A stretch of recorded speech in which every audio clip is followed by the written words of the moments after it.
वापरते। मग रेसिपी करण्यासाठी या ठिकाणी एक आपल्याला बाउल घ्यायचा आहे आणि त्यामध्ये 2 वाटी बेसन पीठ घ्यायचं आहे। बेसन पीठ घेताना चाळून घ्यायचं आहे। तुम्ही घरातील कुठल्याही वाटीने किंवा मेजरमेंट कपाने घेऊ शकता। ज्या वाटीने आपण बेसन पीठ घेतलेलं आहे त्याच वाटीने 1 वाटी दूध घेतलेलं आहे। दूध आधी तापून घेतलेलं आहे, तापून थंड करून म्हणजे नॉर्मल टेम्परेचरवरचं दूध आपल्याला घ्यायचं आहे। आता दूध या बेसन पिठामध्ये मिक्स करून घ्यायचं आहे। पहा 1 वाटी दूध टाकलं, असं हे जे मिश्रण आहे घट्टसर आहे। त्यामध्ये थोडं आणखी दूध घेतलं, साधारण पाव वाटी दूध पुन्हा घेतलेलं आहे।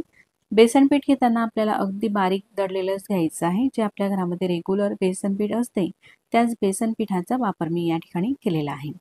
बेसनानुसार थोडंसं दूध कमी अधिक लागू शकतं। पहा एक सुद्धा गाठ नाही, अगदी स्मूथ अशा प्रकारे हे मिश्रण झालेलं आहे। तुम्ही थिकनेसही पाहू शकता। आता यावरती झाकण ठेवून 5 मिनिटं असंच राहू देऊ। 5 मिनिटं झाले। 5 मिनिटानंतर पुढची प्रोसेस आपल्याला करायची आहे। एक जाड तळाची कढई घ्यायची आहे, शक्यतो नॉनस्टिकचा पॅन घ्या आणि त्यामध्ये 1 वाटी साजूक तूप घेतलेलं आहे किंवा तुम्ही वनस्पती घी म्हणजेच डालडाचा सुद्धा वापर करू शकता। पॅन मध्ये तूप टाकलेलं होतं, आता त्यामध्ये हे जे बेसनाचं मिश्रण आहे हे सुद्धा टाकून घ्यायचं आहे आणि तुपामध्ये सगळं हे मिश्रण मिक्स करून घ्यायचं आहे। ह्या प्रकारे मिक्स झाल्यानंतर मात्र कढई किंवा पॅन जो घेतला असेल तो आपल्याला गॅसवरती ठेवायचा आहे आणि गॅस चालू करायचा आहे। गॅस चालू केल्यानंतर अगदी गॅसची फ्लेम आपल्याला कमी ठेवायची आहे। मंद गॅसवरती मिक्स करून घेऊ। पहा तूप हे वितळायला लागलेलं आहे, अशा प्रकारे सतत मिक्स करून घेऊ। आता मिक्स करत असतानाच त्यामध्ये 2 कप बेसन पिठासाठी 2 टेबलस्पून रवा टाकायचा आहे। रवा घेताना अगदी बारीकच घ्यायचा आहे। जो 0 नंबरचा रवा असतो ना तो रवा टाकायचा आहे। रव्यामुळे ह्या रेसिपीला छान अशी चव येते, म्हणून रवा नक्कीच घाला। गॅस अगदी कमी करायचा आहे, कुठेही गॅसची फ्लेम मोठी करायची नाही किंवा मीडियम सुद्धा करायची नाही।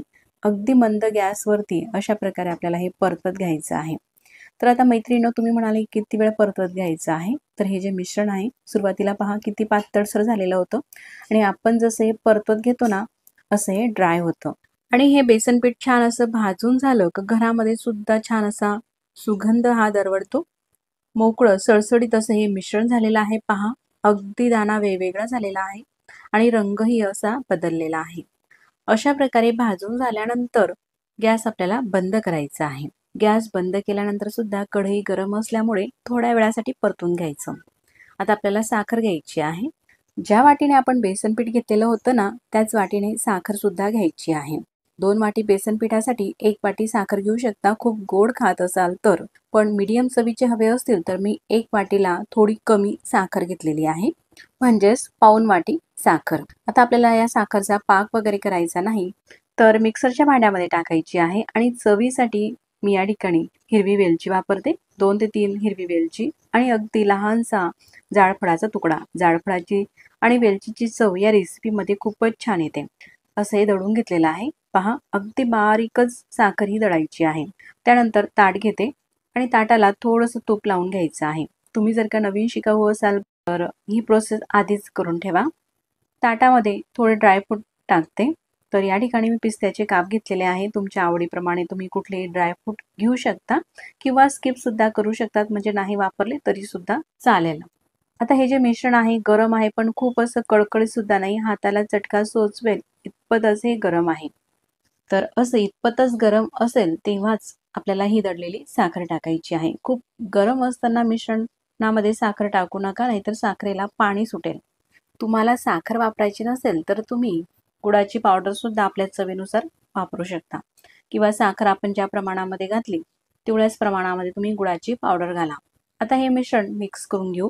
स्पूनने सुद्धा तुम्ही मिक्स करून घेऊ शकता अशा प्रकारे, पण स्पूनपेक्षा हाताने व्यवस्थित हे मिश्रण मिक्स होते, म्हणून मी हाताने संपूर्ण हे जे मिश्रण आहे मिक्स करून घेते। अशा प्रकारे मिक्स केली का संपूर्ण ही जी साखर आहे ते या मिश्रणामध्ये मिक्स होते। रंगही तुम्ही पाहू शकता छान असा आलेला आहे। संपूर्ण साखर ही व्यवस्थित अशी मिक्स झाल्यानंतर अशा प्रकारे हे मिश्रण दिसत असते। तर या मिश्रणाचे तुम्ही लाडू सुद्धा वळू शकता। पहा खूप छान लाडू होतात आणि चवीला सुद्धा मस्त असे लागतात। पहा तोडूनही दाखवते। अजिबात चिकट नाही आणि एकदम दाणेदार जसे मार्केटमध्ये मिळतात ना हलवाईच्या दुकानामध्ये, सेम तशाच पद्धतीचे असे मस्त हे लाडू चवीला लागत असतात. अजिबात तोंडामध्ये चिटकत नाही किंवा टाळूलाही चिटकत नाही. आता आपल्याला लाडू करायचे नाही तर वडी करायची आहे, म्हणून हे मिश्रण ताटामध्ये टाकायचं आहे. पहा, अशा प्रकारे हाताने संपूर्ण ताटामध्ये पसरून घ्यायचं आहे. एकाच ठिकाणी टाकलं आणि मग पसरवलं, ड्रायफ्रूट सुद्धा ते त्यासोबत मिक्स होतील, म्हणून असे संपूर्ण ताटामध्ये टाकायचं आहे.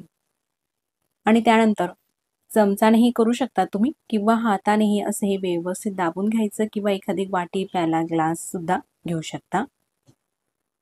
मिश्रण अजून पूर्णपणे गार झालेलं नाही, कोमट आहे, म्हणजे थोडंसं गरम आहे.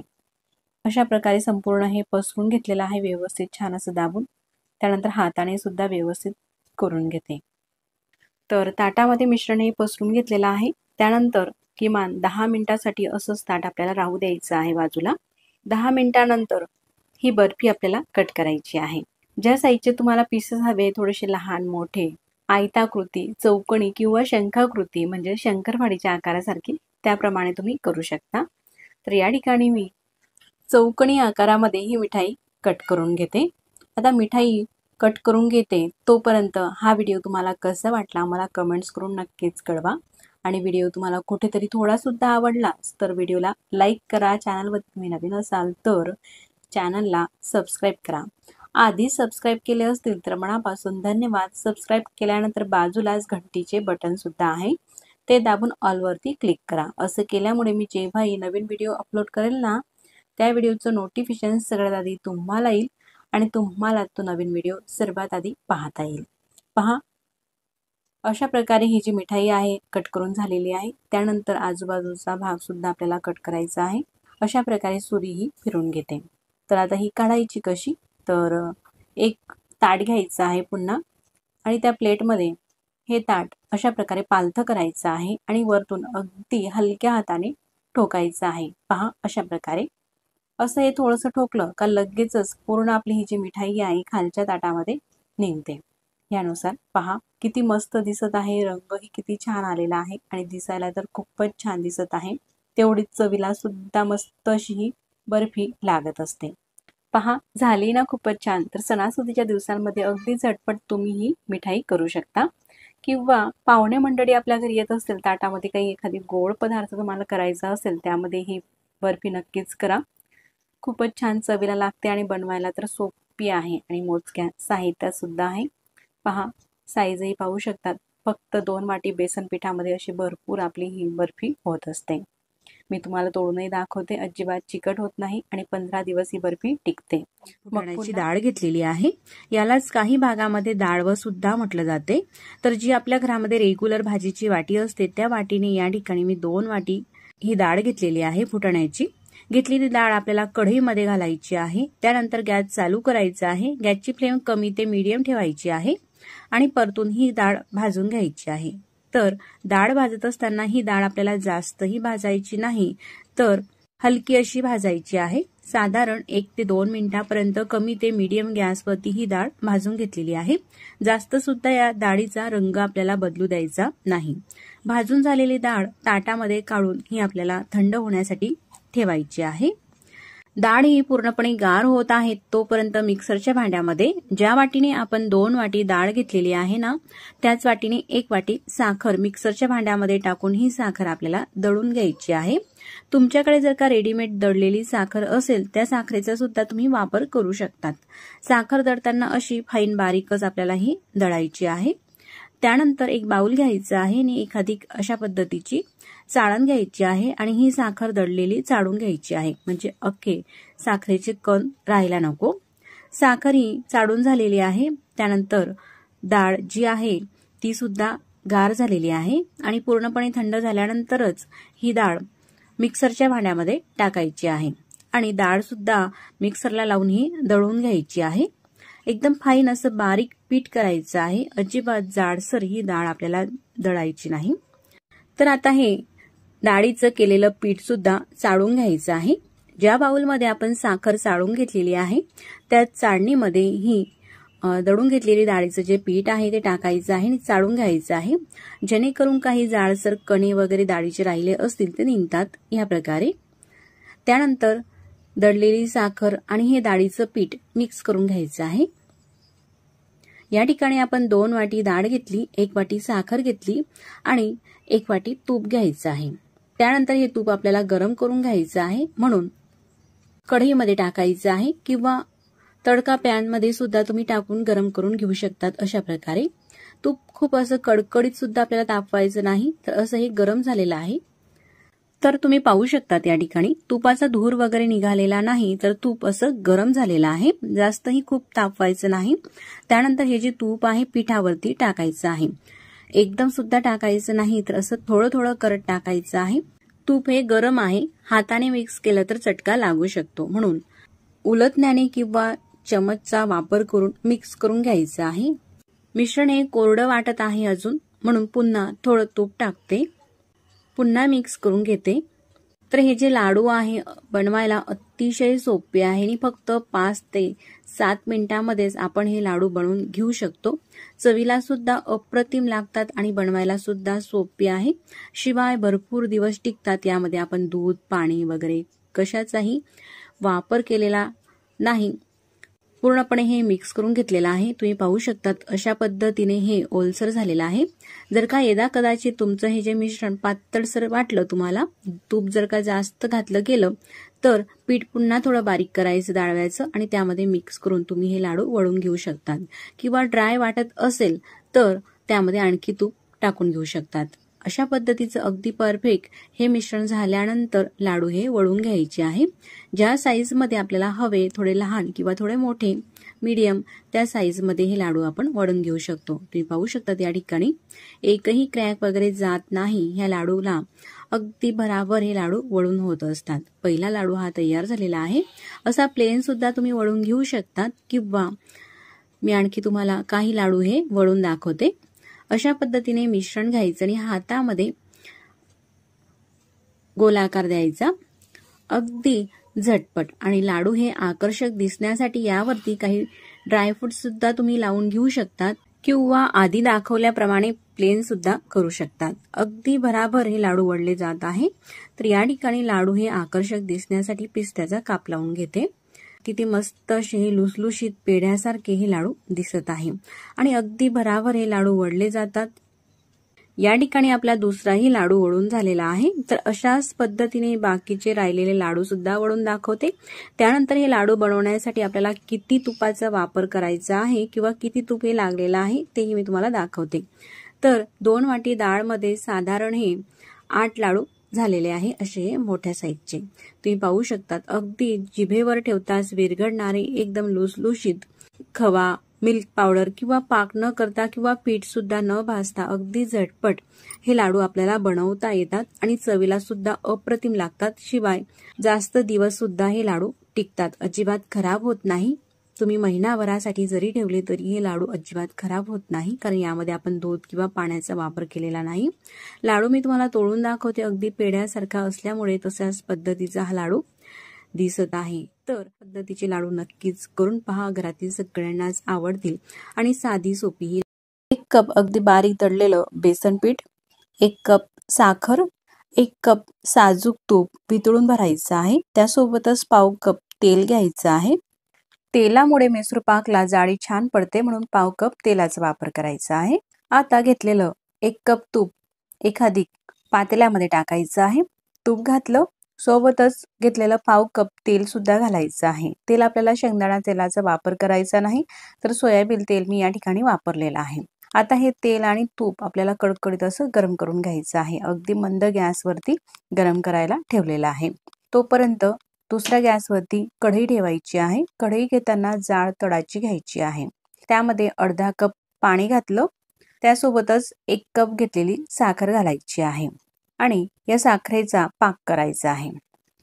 पाक करत असताना गॅसची फ्लेम मोठी करू नका, कमी ते मीडियम गॅसवरतीच हा पाक छान होतो, कारण लगेचच होतो। आपल्याला हा पाक जास्त कडक सुद्धा करायचा नाही, तर असा एकतारी करायचा आहे। बघू शकता तेल सुद्धा गरम झालेला आहे। आता मी गॅस बंद केलेला आहे।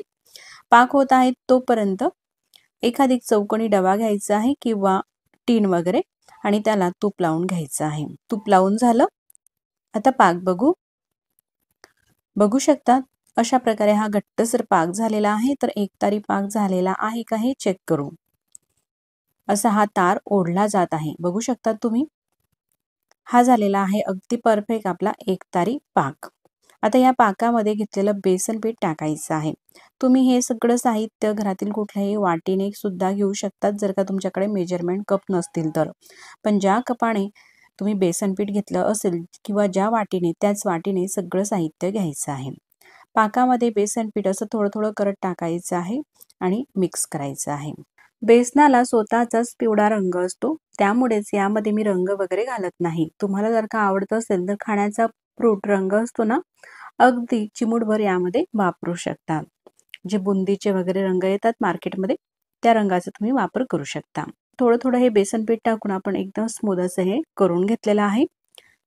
असं स्मूथ हे होत असताना तुपाचा गॅस सुद्धा आपल्याला चालू करायचा आहे आणि कडकडीत असं हे तूप गरम करण्यासाठी ठेवायचं आहे.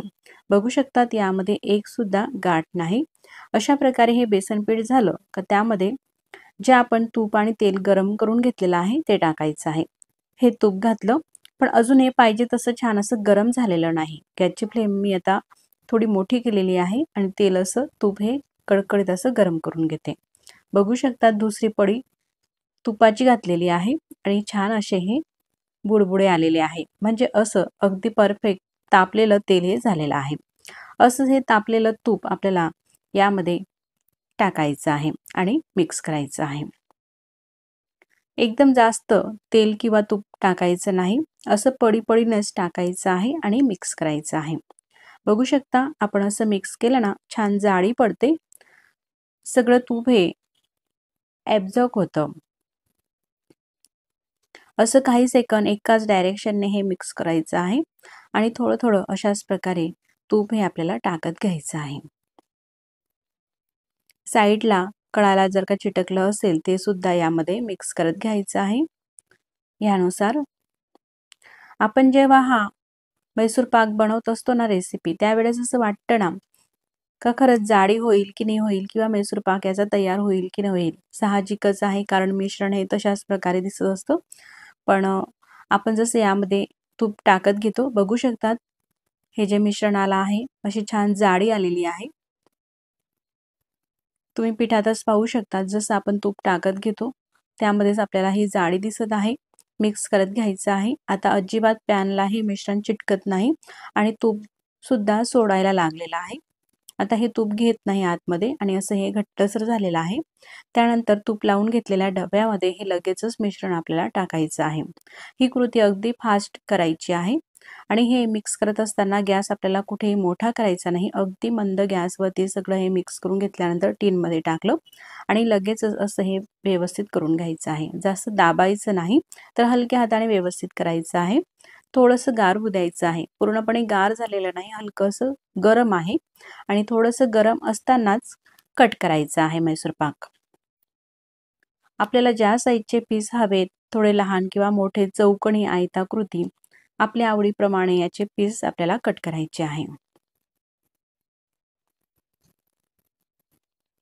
बघू शकता या ठिकाणी अतिशय मोजक्या साहित्यात आणि अगदी परफेक्ट असे आपण या ठिकाणी मैसूर पाकची रेसिपी करत आहोत. साहित्याचं प्रमाण अगदी योग्य असलं आणि पाक सुद्धा छान असा एकतारी झाला. त्यासोबतच तेल आपण जेव्हा सोडतो यामध्ये तूप, ते सुद्धा व्यवस्थित असं गरम असायला हवं. अशा काही ह्या बारीक सारीक ट्रिक आहेत ना, ह्या तुम्ही फॉलो करून जर का असा हा मैसूर पाक केला तर अगदी परफेक्ट होतो. बघू शकता या ठिकाणी कट करून झालेला आहे. त्यानंतर ताटामध्ये हा डबा पालथा करते आणि मैसूर पाक आपला हा निघालेला आहे. आता हा मैसूर पाक मी तुम्हाला तोडून सुद्धा दाखवते. अगदी इझी, सहज तुटत असतो. अजिबात कडक होत नाही. तुमच्याकडे जर का वयस्कर मंडळी असतील तरी सुद्धा ते सहज खाऊ शकतील एवढा असा सॉफ्ट हा मैसूर पाक होत असतो. बघू शकता रंगही छान दिसत आहे आणि असा हा 2 रंगामध्ये मैसूर पाक होत असतो. आतमध्ये थोडा चॉकलेटी रंगाचा होतो आणि बाहेरून पिवळा रंग दिसत आहे. एकदा केलेला हा मैसूर पाक महिनाभरासाठी टिकतो, अजिबात खराब होत नाही आणि बघू शकतात असा छान मऊ सॉफ्ट हा मैसूर पाक राहतो. तर मंडळी, ही रेसिपी तुम्हाला कशी वाटली मला कमेंट्स करून नक्कीच कळवा आणि व्हिडिओ आवडल्यास तर व्हिडिओला लाईक करा. चॅनलवरती तुम्ही नवीन असाल तर चॅनलला सबस्क्राईब करा. आधीच सबस्क्राईब केले असतील तर मनापासून धन्यवाद.